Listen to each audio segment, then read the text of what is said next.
Corey Haim. I'm 17 years old, and I'm from Toronto, Canada. I'm currently living with my mother, Judy, in Los Angeles, California. My dad, he still lives in Montreal, Canada, and my sister, she still lives in Toronto, Canada, where she's going to school. I've been in the movie business ever since I've been 10 years old. You might have seen me in my first movie debut with Terry Garr, Firstborn. Or you might have seen me as that adorable nerd, Lucas. Or more recently, I portrayed Diane Wiest's youngest son in the vampire thriller, The Lost Boys. Or, of course, as Corey Feldman's best friend in License to Drive. Growing up on movie sets has its ups and its downs. I mean, sure, it's great.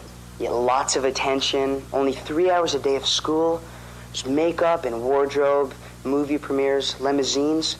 It all sounds like fun. But when you're 12 or 13 years old, you're very, very impressionable. And I know it's easy to get off track. Some of you, like me, don't have both mom and dads to bring you up. I mean, let's face it, it's tough being a kid. So be smart, don't get messed up, stay in school, be anybody you want to be. Thanks. Thank you, Corey Haim. That was so inspirational. If we could just fast forward and see that, in fact, he's dead now. I don't mean to laugh about it. That's awful that he's dead. I do. And it was pretty much the drugs that killed him. It's like that Ozzy Osbourne PSA. Ozzy Osbourne has a PSA? I believe Ozzy did one. Hi, this is Ozzy Osbourne. For many years, I've had a drink problem, and I'm trying to battle that problem every single day. But one thing I don't drive my car when I'm drinking. I get someone to drive me. Do not drink and drive. It's the stupidest thing. If you drink, just don't drive. Not only are you going to hurt yourself, you may hurt some other person, and you wouldn't want that on your conscience, would you? A public service announcement brought to you by the U.S. Department of Transportation, RAD, the National Association of Broadcasters, and the I'm pretty sure that Vince Neil did one. Hi, I'm Vince Neil of Motley Crue. We're on the road a lot in New York State, and we worry about drunk drivers, just like you. We don't want to get hit. So Governor Cuomo asked me to help him keep drunk drivers off the road. I know Paul Williams did one in the 70s. Oh, really? Well, Paul Rubin. No. This is crack. Rock cocaine. It isn't glamorous or cool or kid stuff. It's the most addictive kind of cocaine, and it can kill you. Hello, everyone. You are listening to VHS Rewind, and I am talking tonight with the vascular Christopher Hassler. How are you, Chris? All right. How are you? I'm doing all right, and I am Mark Giacomo. I hope Corey Feldman is listening. Me too, because hope he's looking up and listening. We've come not to praise Corey, but to bury Corey. to put him to bed. I never knew about this documentary. It's a 1989 documentary called Me, Myself, and I. Oh, I'm sorry. Is it 89? Is it that late? Or yeah, I think it's 89. Okay. Can you believe it? So you watch this, you think it's 86 or like around then, That's what I would have said. It was 86, but then he mentions License to Drive, which I think was, 87? Yeah, all right. Yeah, it's... Should have thought that through. I'm on drugs right now. I can't. You should have... See, if you had gotten this PSA a few weeks ago, things might have been different. Corey Haim... I always kind of liked Corey Haim when I was a kid. I was, didn't really have an issue with him. I thought he was fun to watch in The Lost Boys. And that's about it. I don't really know what else. In a previous episode from Foo Yuck, we did a review of Roomies, of course. His short-lived TV show. Yeah, with Burt Young. Burt Young. The wonderful vascular Burt Young. I don't know why I'm saying vascular. But when I was kind of going through a website of different rare VHS programs, and this one kind of just popped up. And After digging around, I found a copy. This one took precedence over Mr. T's Be Somebody, or I would, if I could find that, I would love that.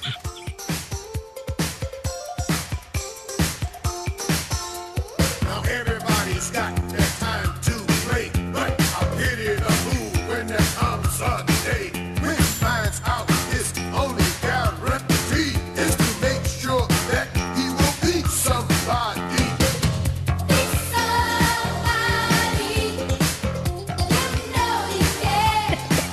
Isn't it TNT? I have no idea. I know there's a Mr. T something. I just don't know what it is. It's like, if you're a bully, Something like that. don't be a bully. You think I got all these gold chains from being a bully? That type of weird kind of stuff. So back in the day and before the internet, how does a star get the word out post rehab that he's ready to work again? So you had to do these videos, I guess. Yeah, but I don't think he had a drug problem back then. No, this is a post rehab, because he mentions during the show, all those. Yeah, you're absolutely right. The fans who are, help Corey. No, man, I'm good. I'm feeling good right now. And what does he say? He says something really. Well, he says one thing in the interview. It's like, I have my head on straight now. Yeah. Which I thought was weird. All right, so let's go through this wonderful 38-minute video, which is basically a day in the life of post rehab Corey. Fake day in the life, though. Complete fake day in the life. He didn't do any of this stuff for real, except for going to the pool. And even that, no, that was planned too. And what a crappy pool! Like, what a crappy house. It looked really small, didn't it? Yeah, I mean, that's your basic Hollywood Hills house. I just want to talk for a second about the structure of this video. I know we shouldn't talk about directing or anything like that. We should totally. I don't get why there's so much behind-the-scenes footage before you see the filming of the hockey segment, for instance. Mm-hmm. I don't know why there's that viewpoint from behind the camera when it should have just been focused on Corey and making us believe that he's really having a very athletic day. Yeah, basically, I think what you're saying is it's almost as though we're watching a documentary of the making of. Yeah, exactly. But we never get to see really the footage that they shoot. Well, we do a little bit, snippets, but not much, and it's always interrupted by these different angles so that we can see them filming. Terrible editing. Oh my God, terrible editing. Yes, very. Well, it opens up literally with a warehouse door opening, and there's Corey. Yeah, a warehouse door. It's like it was definitely weird. Like, you have this like metal beat up door, the kind of thing you would use a crowbar to open. It's like, and then that cool little drum machine repeat motif.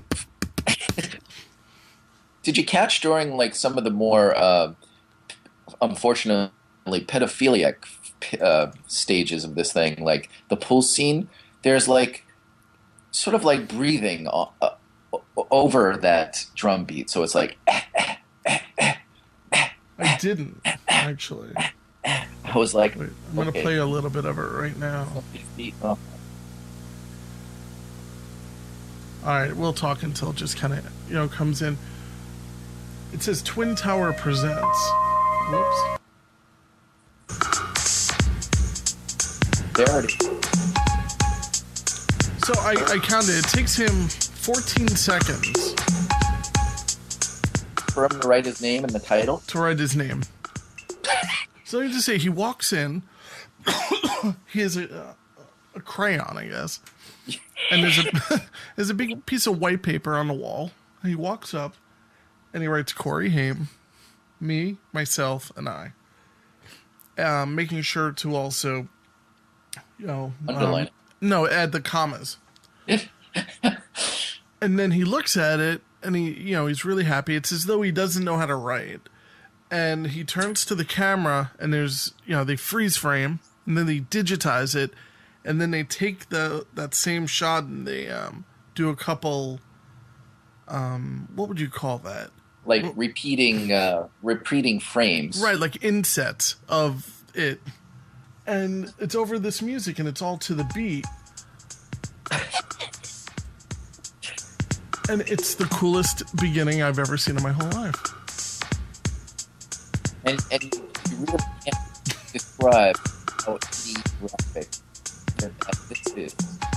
That repeat motive, the digitizing. And at the end where he's got like like ghostly eyes or something. It was like neon glow in the dark eyes. It was like, wow, this is 80s. This is cheap 80s. Yeah, this is... Well, let's say who created it. One of the directors, his name was Brooke McCarter. Better known as the blonde vampire from The Lost Boys. Nice. He had no word. Did he speak at all, or he did? How did we know him? How did he die? Maybe if he died in a very... He got a spike. He was the blonde vampire with long hair. That's about the only way. They all had long hair.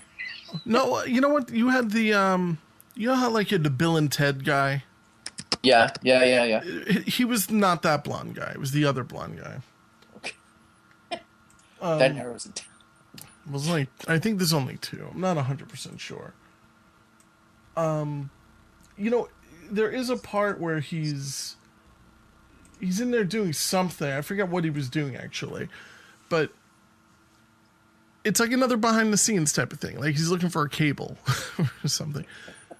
So what do? We follow, after we watch Corey write his name, all of a sudden he's, goes right to a black and white type of shot, and he's on the ice rink. The Hamster. The Hamster. Now, is the name on the back of his jersey. Well, two things. One, what does that mean exactly? I understand tame, but is it a play on being a hamster? You're the Markster, or the Dudester. Krister. But the Krister. But if you say hamster, I think of hamster. Yeah, that's true. I'm trying to think of another word that would fall into that category, but I really can't think of one. It's dumb to be the hamster. But that's just the beginning of dumb throughout this thing. You'll see. So he goes on the ice, and he's ice skating because he's Canadian. He's playing hockey, and I didn't put that together. I forgot he was Canadian for a second. From Canada. And it's exactly, you really take away the Corey Haim and you import Justin Bieber's name, and I see a lot of extreme similarities here. They look alike, too. They have that whole androgynous type of look where yes. I think pedophiles probably like them. Because you can't tell, it kind of looks like a girl, so I'm not gay. No offense to anyone who's gay. I'm just saying. Or a pedophile. We don't mean to. Yeah, I don't want to offend a pedophile. So, yeah, he has that kind of weird, boyish, hairless look. I guess I don't know. I find the guy creepy, but I find Justin Bieber a little bit more creepy. A little bit more creepy than Corey, really? Yeah, because to me, because Bieber is probably dangerous. Yeah, because he's making a lot more money. This is true. He's capable of making a lot more money than the hamster because you just couldn't make that kind of money. Michael Jackson made that kind of money, and that's it. Does Bieber make that much money, really? Supposedly. I really don't. I also don't know any of his music, and nor do I. I just know that he's like, the sleeve tattoo, and he's hanging out with rappers. Yeah, and it's going down a path that I really genuinely hope ends up like the hamster. Right? We want. You don't want your daughters listening to that crap. No. Do you?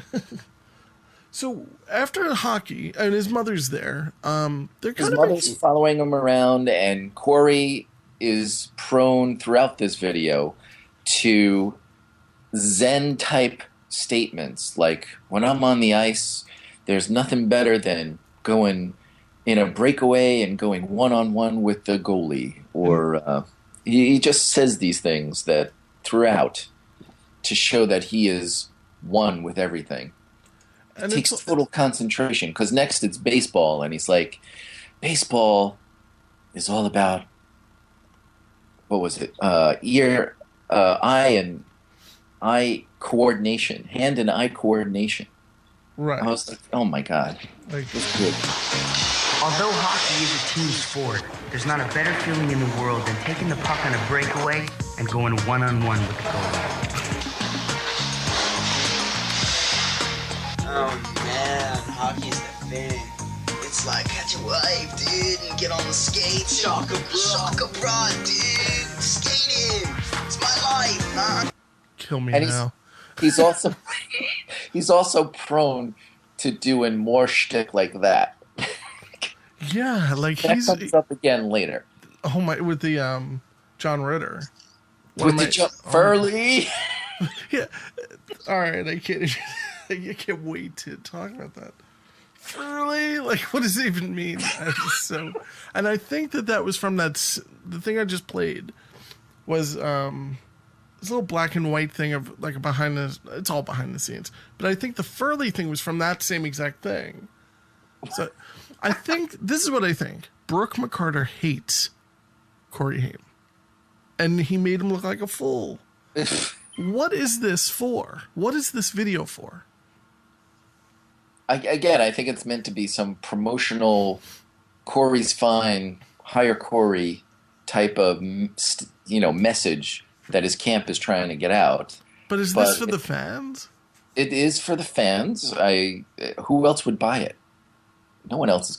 Did he have fans back? I guess he did. There are all those hockey groupies, if you remember, that show up. No, I mean, Corey Haim was a pretty big deal back in the 80s. You know, he was on Teen Beat and all that. You know, he had that following. I mean, that's a legitimate following. I can't help but think it's all relative. That I don't know. I just can't think he was this big. But like, you know how like you'll flip through any of these magazines, like, and you have no idea who half the people are. Teen Beat. Yeah, like something like Teen Beat. He's the guy who would be on the cover of Teen Beat. I guess. With the other Corey. You know, it's like the two Coreys. Right? I bet they really, in real life, hated each other. I bet they hated to be in movies together. I bet Feldman hates to be tied to the Haimster. Well, I think that, I think you're right. And if you ever watch the two Coreys, which I know that you haven't really spent much time invested, I really do recommend watching the train wreck of a television show. But they do kind of hate each other. And they end up living with each other in this. And it's awesome. It's phony. He died, so I mean, that's real. Well, I don't know. I think there was like some serious stuff going on in that show. I think they really hit upon some real stuff. So, I do. All right. Corey Feldman, if you're listening, please call in 555-1234. It's like 516 douche. So after hockey, what we do is we take him on to another sport that he can play to the level of being mediocre. Baseball.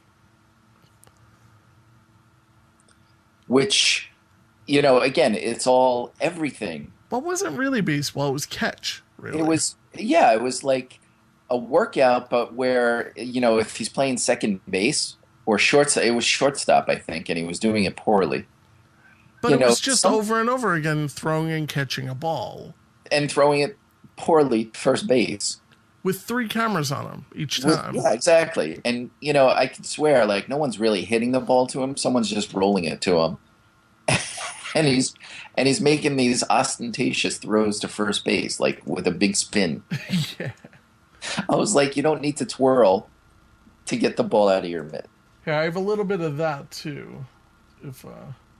Another thing is they wanted him to change his shirt, and he looks at it, and he's like, oh, awesome. And it's a tie-dye shirt, and was it Locomotion?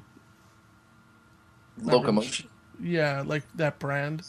Oh, I have no idea. And it was just, again, it's cringeworthy.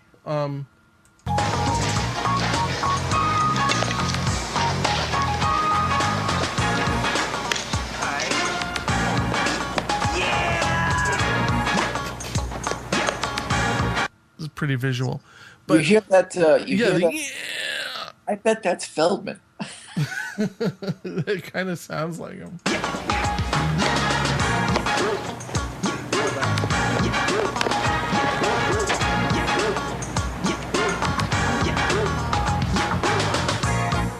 Baseball.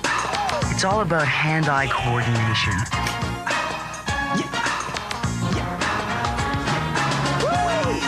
You step up to the plate, concentrate on the ball. Thanks a lot, Corey. Exactly. I didn't know how to play baseball until this. And he tells a story about how his dad taught him to play baseball, I think. And he said, my dad taught me to never take my eye off the ball, and I haven't. And we go to the next segment. Which is the tennis. Oh, I forgot about the tennis, which didn't make any sense either. This all took one day, I'm thinking. I think this all took, it took probably longer to set up each thing.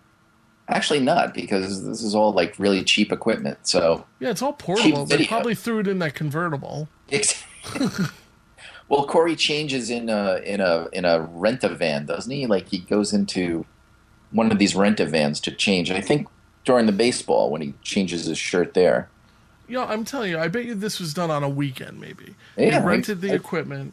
All of the stuff is probably rented, because this house is like that, too. You basically rent an entire portable studio, and all you really need is locations. And they're not really playing baseball. They're not really playing tennis. You know, it's somebody not even hitting it to him across the net. I think they're just standing there and throwing him the ball very slowly so he can hit it. And yeah, I'm looking at it now. In fact, during the tennis segment, there's a spot where he says, oh, I love to do the overhead smash or the overarm smash. And he's not doing anything remotely like that. It's all like... He might as well be playing a 90-year-old woman, the way he's barely, putting any effort into... Yeah, I mean, it's pretty much he's just showing up to do it, and he's riding a skateboard right now on the tennis court. Yeah, I can't believe people would have liked that he put the skateboard on the tennis court. Yeah, it's kind of interesting. The whole thing is kind of weird. It's... You know, when I first saw this, I thought he was sitting on the ground with Carl Weathers, because I was kind of fast-forwarding it. But he's with some other guy. I don't know who he is. And there's a few, I guess, just people who are hanging out taking pictures of him, because, it is Corey Haim. No, I think that was the staff photographer, that Chinese man. Oh, really? All right. All right, then there's really nobody standing around watching. No. So it's kind of sad. So, all right, we go from tennis to your favorite segment, where he's driving an Alfa Romero convertible, a red. I'm going to guess this is an Alfa Romero Spider. I'm not 100% sure. I'm going to look up that really quick. But why don't you tell us a little bit about this scene? Because when you sent me a text, and it just cracked me up. It made me want to see it so bad. You had watched this before I had a chance to, and you wrote this whole thing about, should he be driving? Really? Do you want Corey? He's 17 years old, driving a speed car. Not very quick, not very fast, it must be said. Yeah. With the camera is tied to the front of the car, Yeah. In very makeshift fashion, it looked to me, because again, we see this behind the scenes footage. And I don't know, like Corey's just mugging from the camera, and he's lifting up his glasses and looking at us, and again, pontificating about when I'm by myself with the top down. It's so relaxing. Yeah, it's like so Gotta douchey. have Los Angeles to get around. Yeah, I'm thinking that it is an Alfa Romero Spider. It's one thing I will give him credit for. It was a stick, and I can't drive a stick. Yeah, so. I noticed it was a stick too. I was like, all right, he can drive, 4-speed. So can He's I. 70. I give him props for that. I cannot do that.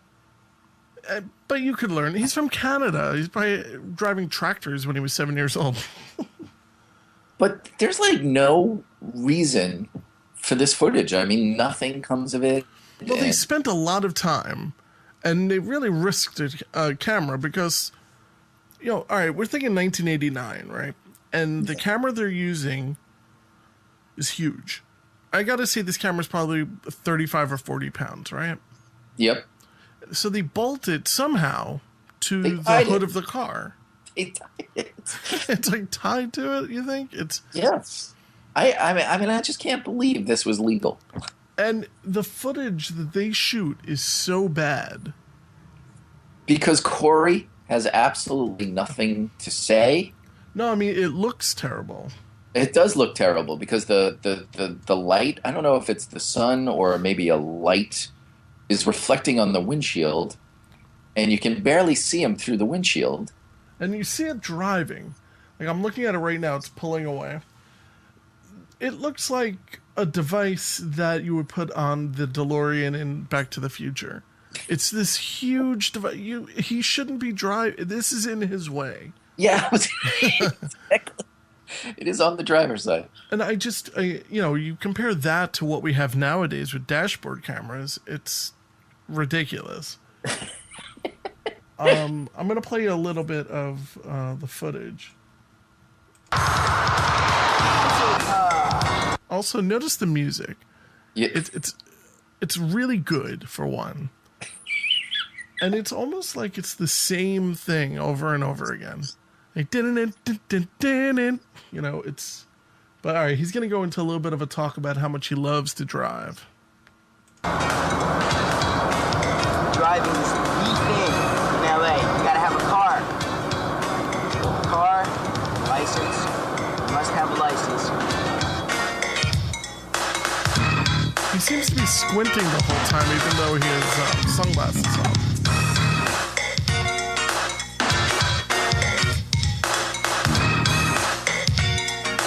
Whether you know it or not, I have a sound man next to me, sitting in my seat, trying to entertain you people by making the sound work. What's happening here is there's a camera tied to my car, little tricks of LA, and, it's the movie business.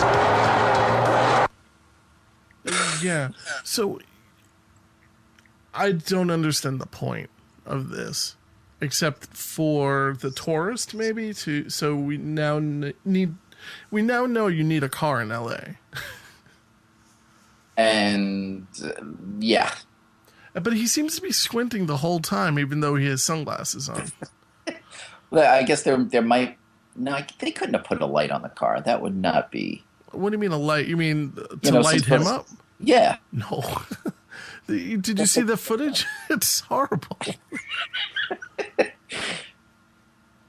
It would have been a lot better, in my opinion, to either not shoot this at all or to just shoot from a car in front of him and then have him narrate over it. Or, again, I don't understand why we need to see him driving around. Like, he talks nothing about the city or where he lives. I mean, there's nothing to it. This is absolute time waster. Right. Till we get to the meat of this video. We're only 11 minutes in. We're only a third there, And we're getting to the sit down conversation section, which it's funny. Here's an example of how bad this thing is edited. After the driving, Corey as he's getting ready for the sit-down session, sums up his day. Let's see, we went and played baseball, and we went hockey, and he talks about the swimming, which we haven't seen yet. The swimming with little ducky, which we haven't even seen yet. So I don't think we ever see the duck, do we? No, there's one segment where he's on the inflatable alligator, and he's pulling the ducky behind him like a dog. All right, he was so stoned in that shot. I mean, right? He's wasted throughout this thing. You think so? I mean, his body language suggests not only post-rehab, but post-rehab backfall. Falling off the wagon. He's awful. I mean, he is the epitome of kitschy. He cracks himself up. He cracks himself up, and he's got people around him who laugh for no reason. He also says things like, you know how your daughters are probably doing this, my kid's doing this. He'll say something that he knows is cute, and then he looks at you for that, like, oh, isn't that cute reaction? And he's doing it, but he's a little too old to be doing it. That comes out in the fashion segment, which we'll talk about. I love fashion. Yeah. This is when I wish we had we should do a video commentary.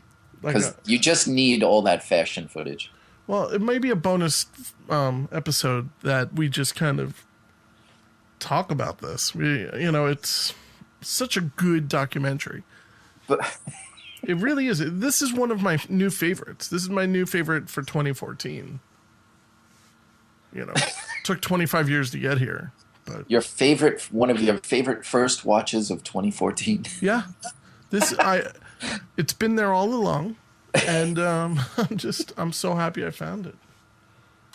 So we start his sit-down conversation with another PSA, which we need to cut somewhere into this thing. What's the time? Maybe at the end for poignancy. Do you want me to play any of it now, or? Yeah, it's at 15:47, where he talks about how things are good with him right now. He's in good shape. Isn't that he's on the ball. Yeah, you're right. All right, hold on. Let's see if you believe this, folks.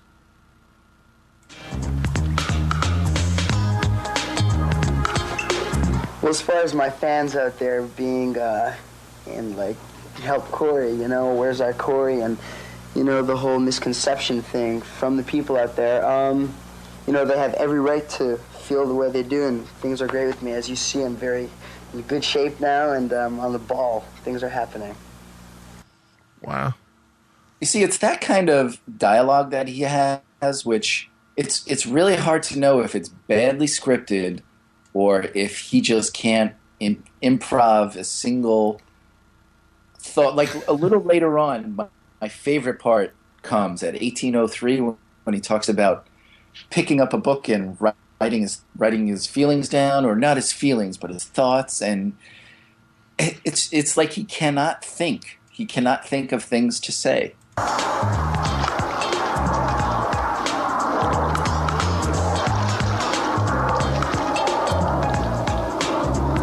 think your time might have been a little off. I'm trying to get in the habit of, picking up a book, learning how to write my feelings down. Not my feelings, but my thoughts about things. And hopefully I'll be moving towards the writing and directing thing soon. Wow. Now that can't help but be hilarious now. And all right, so let me just paint the picture for those who haven't seen this. In between each time he has this little soliloquy or moment. He's in an all black outfit with his spiky hair, and he's in like kind of a white leather love seat of some sort. Yes. And he's just constantly rubbing his hands together as he's saying this. Mm-hmm. And then they cut to in between when he's finished to a pool being shot straight down, and he's on an inflatable alligator and just wearing shorts and sunglasses. And he's just lounging and he's just floating by. And it's pedophiles take note. This is what you pause. Yeah, and his body is hairless. Hairless. All right, let's not go there. But I mean, it just kind of, you should have a little bit of something going. Like he's like a pro swimmer. He looks like he waxes. No, he looks like a younger boy. Yes. He looks younger than 17 even. I mean, it's just, he looks really young. It should be noted, like, if, I know he's probably in the beginning of his drug habit, but he looks with makeup, looks fine. Like, yeah, he looks healthy. Yeah, he does look healthy, except during the fashion segment, it's like he spends no time working out because he's still the scrawny little kid.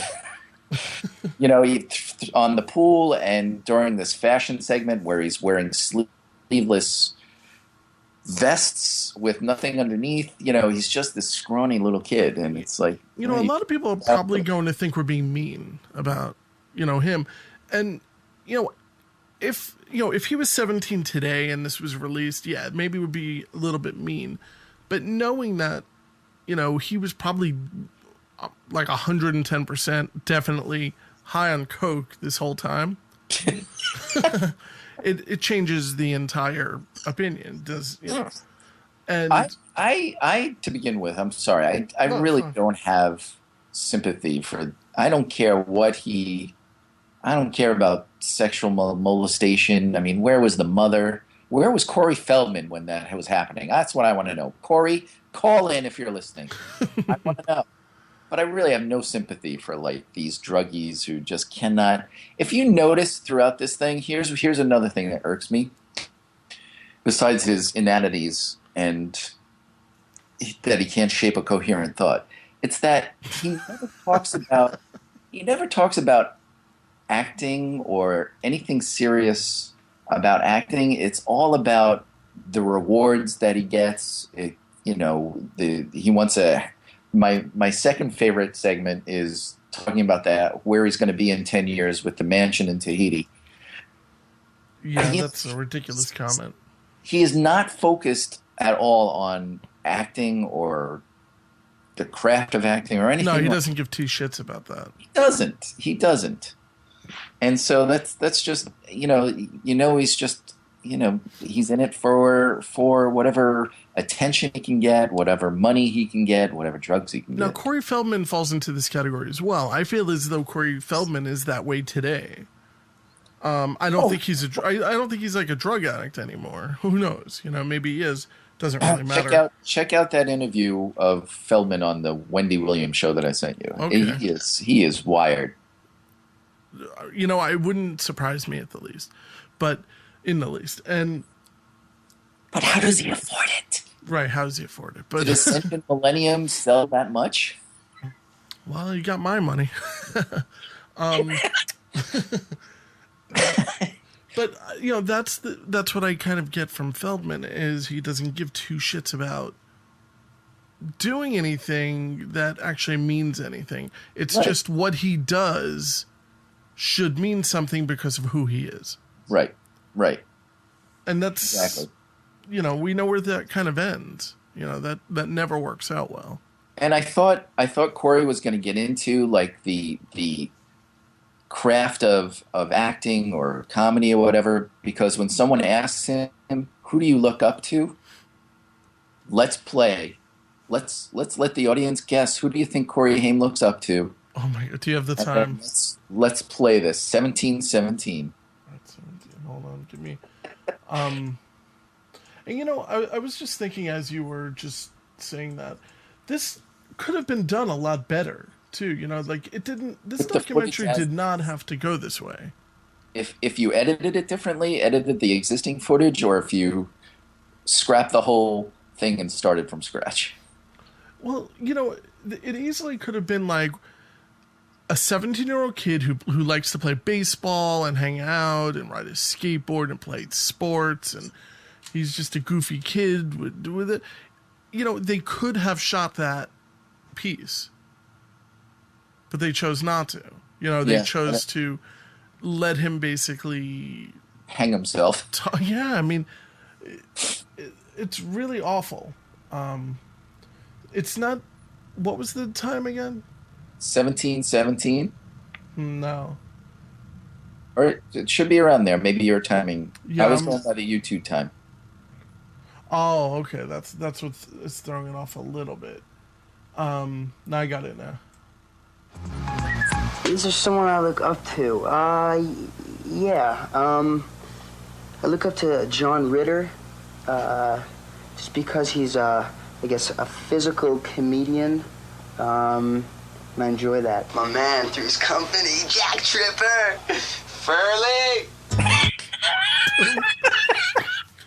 It makes no sense.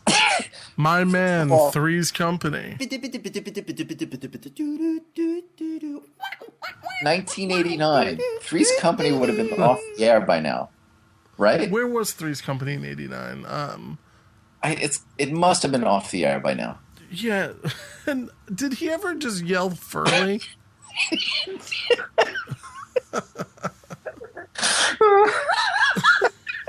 It made no sense. John Ritter? Like, that is a WTF right Final episode, September 18th, 1984. So it's a 5 years old. And John Ritter did nothing after that. Like, I can't think I of... think we worked with John Ritter. Clifford the Big Red Dog. Yeah, Clifford the Big Red Dog. That's about... What was that, his next thing?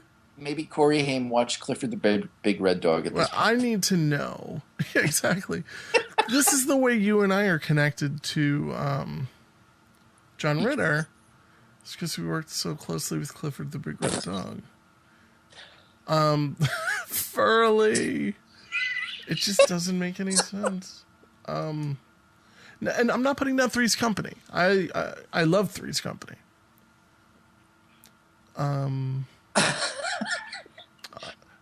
Are you a fan of Three's Company?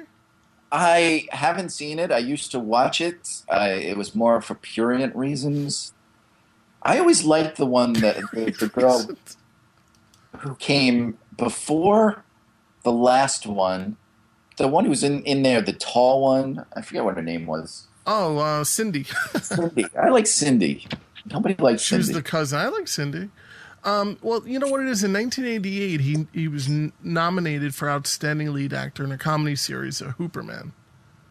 Oh, is that a comedy? Okay, but really, come on.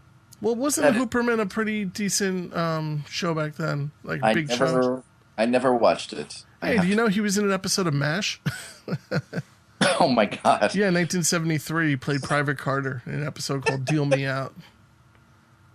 And he was also in a Charles Bronson movie, but I won't go into that. But it's just funny. Like, it's, this is what happens. And so to prove Corey is just multi-talented, we come to your favorite segment of the show, his musical interlude. Oh, well, I'm even confused now with well, you know what? I didn't really see him playing anything. Yeah, he plays that. I don't know what it is. Is it a drum machine, a synthesizer? He has these two keyboards, synths, and I can't really see what kind they are. I think one's a Roland something or another. It's a name that's prominently displayed. And it's Roland, but it's he has loops in there. Basically, you press the key and it loops a loop, and so he's not really playing anything. There's a scene where it's shot from behind this keyboard instrument where he's playing, the music is playing, but I hear the keyboard as if the thing is turned off and he's pressing the keys, but again, you just hear the key going down. It's not like...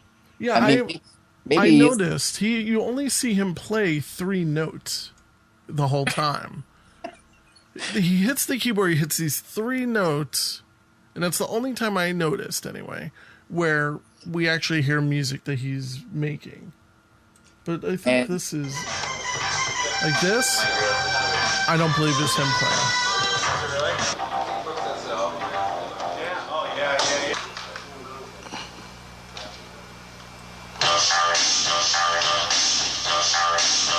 Like, this is all garbage. Anybody could do this.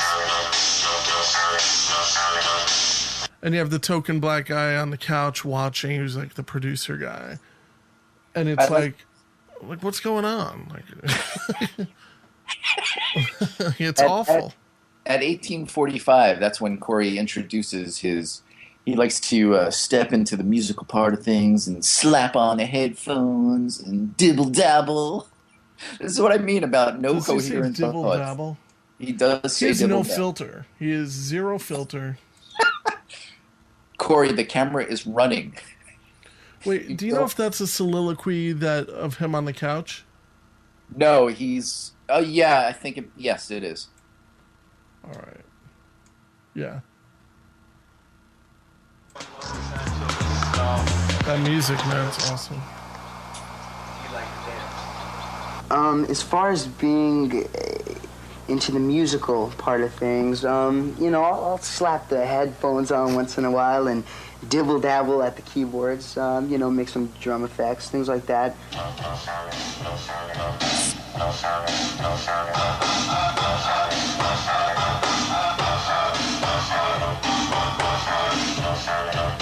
Is the microphone next to him not plugged into anything? We should have looked to see if Corey actually composed the music that runs throughout this video. Well, no, he didn't. Some other guy did. Okay. Yeah, it's at the end. Like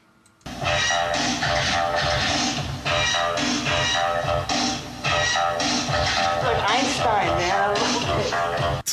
It's like Einstein. Like Einstein?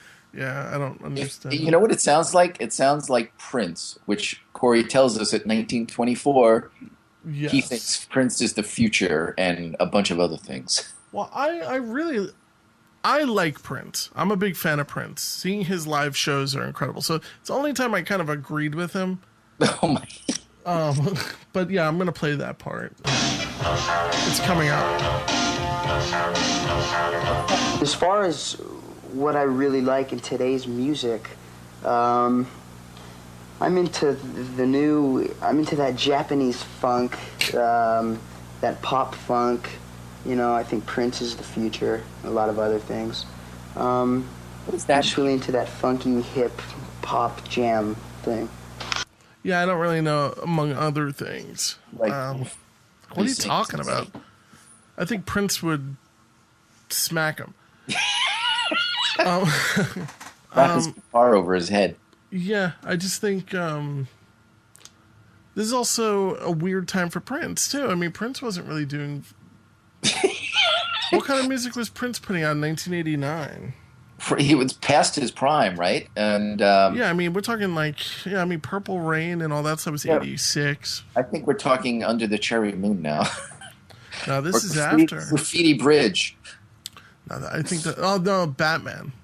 It's the only thing. Oh. And he has the Batman tattoo. Oh, that's right. There's the connection. And, that was a pretty good soundtrack, in my opinion. It's cheesy. Was it really? I thought so. I don't know what Prince contributed to it, except... Well, the song Bat Dance, right? Yeah, the Bat Dance. And he did an entire album. It's good. I mean, it's not a great Prince album, but if you listen to what Prince is doing right now, I think even you would like it. It's very organic music. It's not any of this, disco stuff. Oh, really? Yeah, I mean, he's playing, all guitar, Hendrix type of... He's actually channeling Hendrix. He's looking like him now, and Prince is one of the great guitarists, believe it or not. He's an incredible guitarist. Not like a Steve Vai, but he's I sound like Corey Haim. But he's the future. He's like the future, and among other things. What is that? You mean parallel universes? Is that an Illuminati type of reference? As Corey says, Prince, like everybody, is born with an internal rhythm, with a certain internal rhythm, and Prince has it. It's interesting. Just not to me. And then we get past this music stage, which actually goes on way too long. A little too long. Basically, he has a corner. He has a 4-track reel-to-reel. He has a drum machine, 2 keyboards, and another drum machine. And that's it. I mean, it's he basically would create this music, pounding on keys, and that was it. It must have sounded good while he was on drugs. But then we come to my favorite section, the fashion show. Actually, I just found the part with the director in it. Oh, you did? Okay, let's... If you want to... Thank you.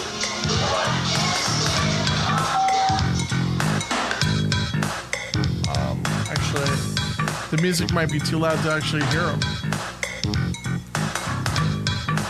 He was just on the phone, and he's looking for a coat. He's carrying, like, wardrobe back and forth. We have a lost PA.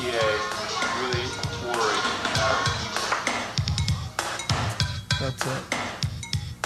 I like them. That's Really, it. They have a lost PA. They have a lost production assistant. That's, I guess. Oh, so you have to move the clothes around. Oh, I'm so sorry, sir. Yeah, it's like, I'm sorry you've fallen so far from your days on the Lost Boys. On the Lost Boys with Diane Weiss. It's really, I know Lost Boys was probably Corey's biggest hit. Hey, you guys wearing a Tales from the Crypt t-shirt. Kind of cool. Sorry. It's really scary the way Corey just loves Lost Boys and loves having been in it. And... Well, it was the first cool movie I think that he was in. I guess, but I'm just... Well, I mean, think of the cast of the Lost Boys. You have Kiefer Sutherland, who is pretty cool in it. Who's the only one who has sustained a career? Diane Weiss. I don't know. Do you count her? Yeah, who else? Who is... Where is she? Patrick... Jason Patrick, where is he? Corey Feldman, where's he? Corey, call in. Let us know. Where's Corey Haim? Well, The Lost Boys 2 came out, right? And of 3. Don't forget there was a 3, too. No, there wasn't. Was there? There was, yes. Yeah, we got Jason Patrick, Diane Weiss, Bernard Hughes. I wonder if he's still alive. That would be amazing. He must be dead. He's way dead. 2006. Bernard Hughes. Reunited with Corey. Edward Herrmann. Oh, that's true. Probably the weirdest vampire of all time. when he finally shows up with the teeth, yes. Yeah, I was like, that's scary, really. That looks like really bad prosthetics. Or really good. So we're basically the fashion show. And it's really good. In his basement. This is being done in his basement, and there's that... Oh, did they say that it's in his basement? It looks like his basement. It's got his basement. I think we're in his nobody really house. has basements over there. All right, it's a spare bedroom. I mean, it's in a very small, enclosed space. I think there's a couple of pan shots while he's doing it, and so there is a couch. That's why I thought it was a basement. It's... No, I believe you. I mean, for all I know, it has that studio look. That porn studio look. Yeah. Yeah, vacant rooms, ladders. I would find it very hard to do this kind of fashion shoot. Like if I was the subject, I mean, I just wouldn't know how to. Well, you're not Corey Haim. I'm very self-conscious about looking, well, like Corey does throughout this. Stupid.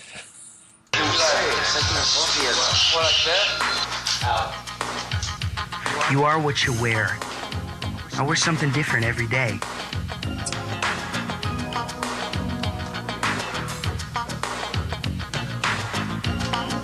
It's coming.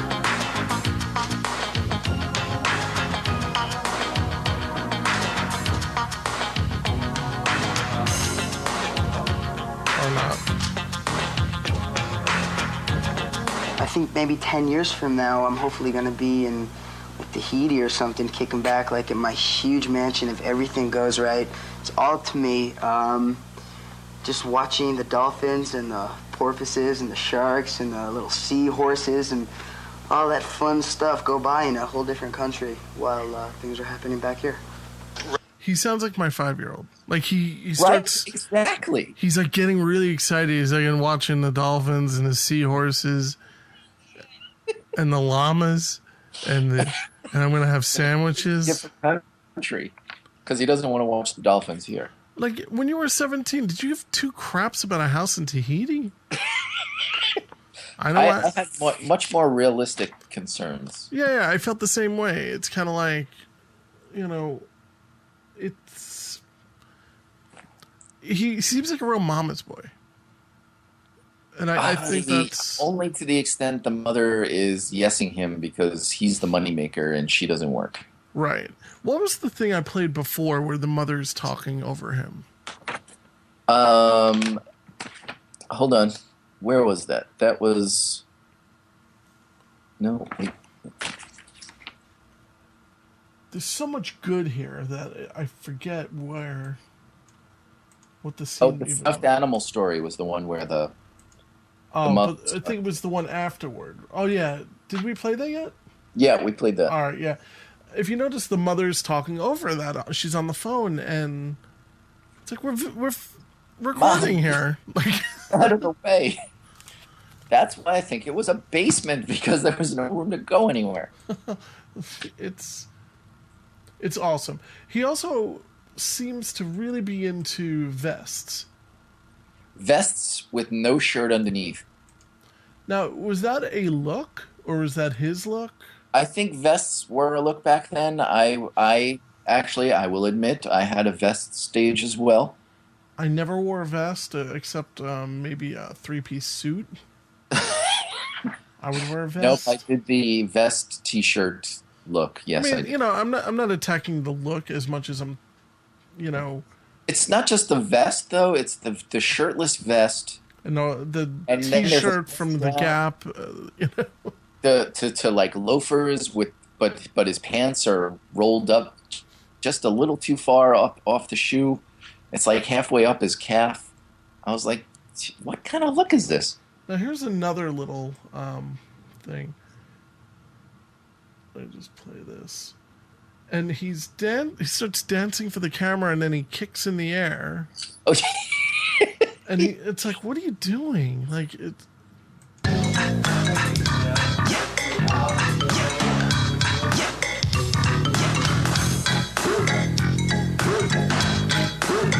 What does kissing really mean to me? The best. To me, if you feel when you kiss a girl that certain feeling of all those dolphins like swimming through your bloodstream and you get those good tingles inside your stomach, I don't think there's anything better than kissing, because it basically comes to, I guess, the word love. I guess that what it's all about. And that, ladies and gentlemen, is what this entire video is all about. I mean, that sums up the amount of, like, what are you talking about? Like, what?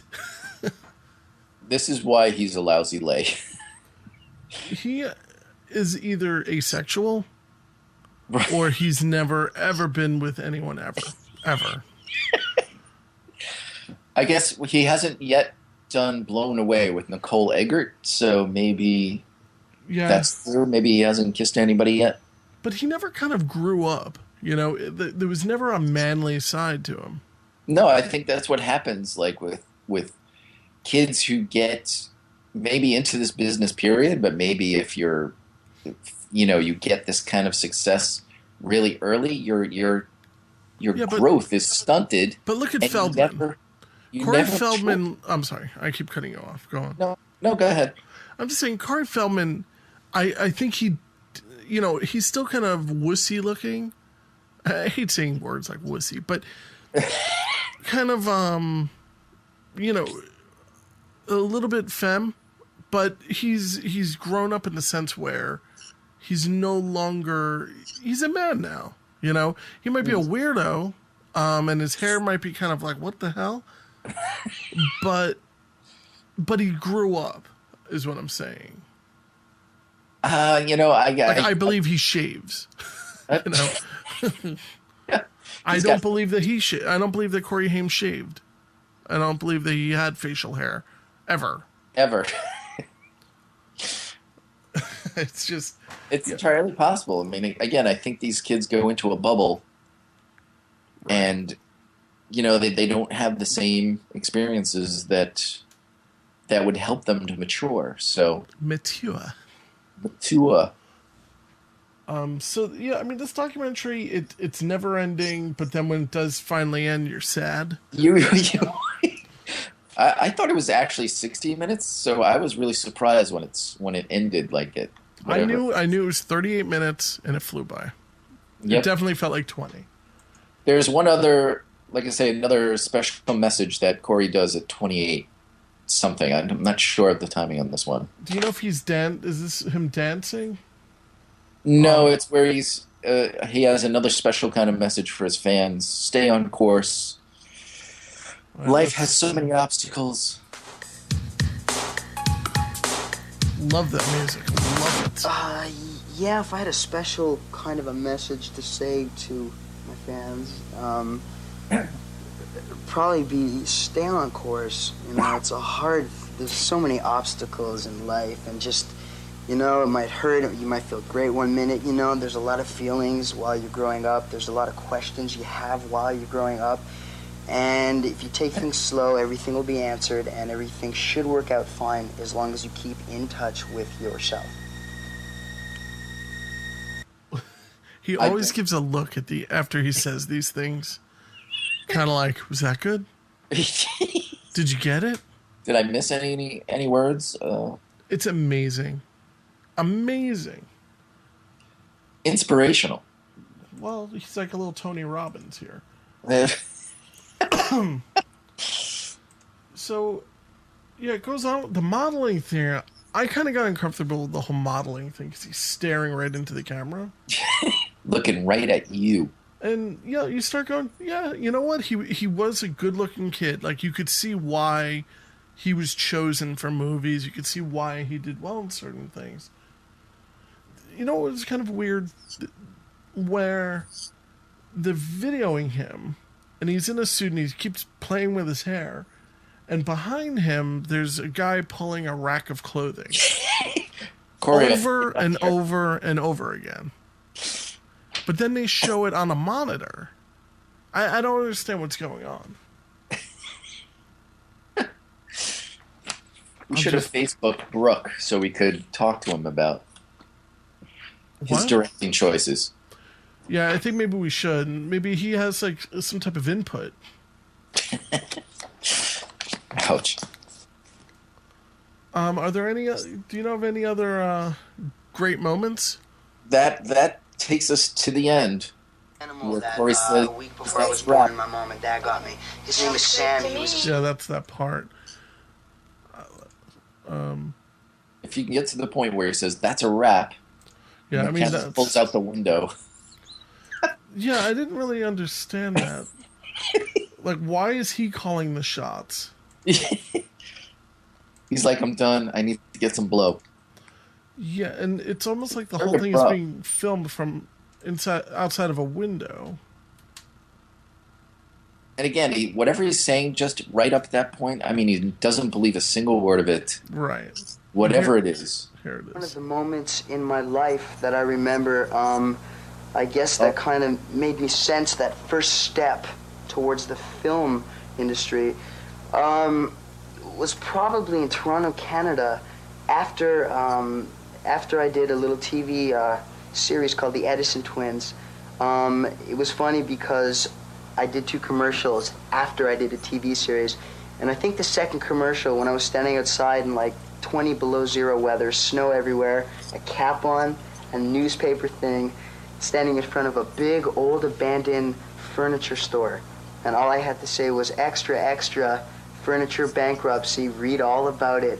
And it was so cold, and I think it was a director that said, "You're great, and someday, I think you're gonna go places." I don't remember his name or anything, but I think that was the first moment of impact for me, where I really felt something. Thank you. Is that it? All right, it's a wrap. And then we go to credits. I don't believe that story whatsoever.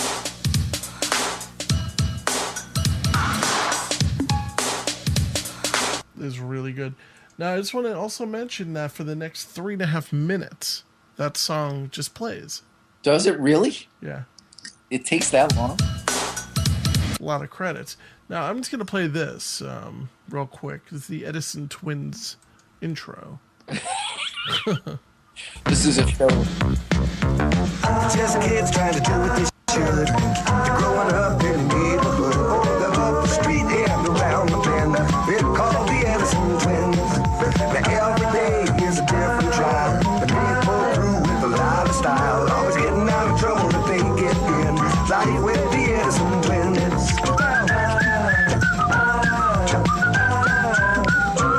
And if you use your head, you'll always win. You know the Edison Twins. Oh no, 2 days are quite the same. Life is just a learning game. And if you use your head, you'll always win. Just like the Edison Twins. Yeah, he wasn't even in the intro. Yep. Or Doesn't mentioned. that make you want to watch the show? I mean, that's just a great intro. I thought the intro actually was pretty good. Yeah. Really? For the time. Yeah, so it was awful, but it was awfully amazing. I don't have enough good things to say about this documentary because it is a train wreck. It's fun to watch because it's so horrible. And it's like one of a kind. I can't think of anything that comes anywhere close to it. But I wonder if there are more out there. Because like Vanilla Ice probably created these type of things for himself, right? Vanilla Ice? No way. People like that. People who are like, my story, I have to look into it. I will be looking into that. We'll find more VHS obscurities, I'm sure. Yeah, as the show goes on. Absolutely. But keep checking in with us at VHS Rewind and subscribe. Keep checking back. If you have any shows that you want us to talk about, you can contact us. And that's about it. And just remember, everybody, don't get messed up. Stay in school. Be anybody you want to be. Be anybody you want to be, whatever that means. And even listen to Prince. He is the future, and then some. All right, I'll talk to you next time. Have a good one.